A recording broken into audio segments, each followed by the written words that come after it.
May is Historic Preservation Month in the United States, and here at Rochester Hills, historic preservation is alive and well. We usually talk about preserving some of our buildings. We've also talked about preserving some of our tombstones, but here at Rochester Hills, we have some remarkable buildings, and Yates Cider Mill is one of the most famous buildings that we have. And the historic preservation of this building takes a dedicated team. And Mike Titus is here to talk about one of the aspects of the mill is this water-powered turbine that goes back to the 1890s, and Mike is in the process of restoring it and having this mill still run on water power. Mike, what does it take to restore a turbine? Well, thanks, Pat. Yeah, this is kind of the pride in the heart of the mill. It's the heartbeat of what powers our cider making process. So in the last couple years, we've had the opportunity to do some work on the dam. We just refurbished the dam and put a new oak deck on it.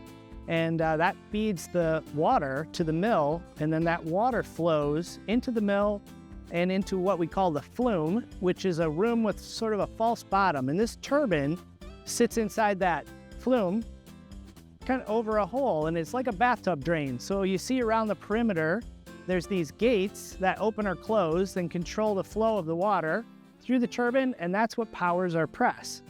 There's a line shaft that runs off of this with a series of belts and pulleys that transfer that power over to the press. So the company that built this is called the James Leffel Company, and they're down in Springfield, Ohio. They're still in business, and we were one of their first customers in 1894 when this mill was built to replace an older mill building. So this was cutting-edge technology in 1894, and there's articles you can read about it, but it was quite a big story in that day when this was installed. Power was only available via water power at the time. There was no electricity. So it was a significant part of the community's discussion. So really cool. We pulled it out, and it's the same turbine that we've been using since 1894. So it's very exciting to get it going.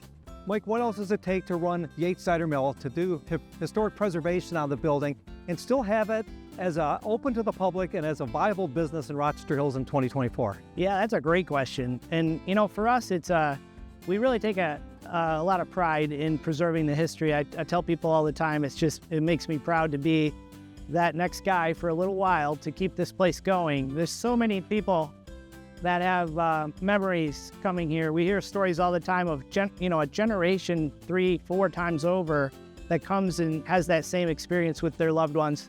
So for us, it's I guess an act of love, really, because we just love being a part of the community story.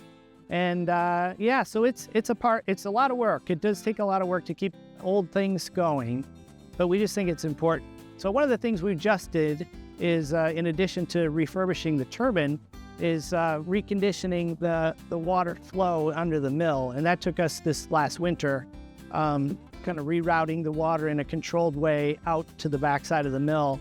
So that's an example of the kind of maintenance that we kind of routinely do to keep things going. Historic preservation is alive and well in Rochester Hills. It doesn't just happen in the month of May. With buildings like Yates Cider Mill, it's going on year-round. Come and visit Yates Cider Mill and see historic preservation in action.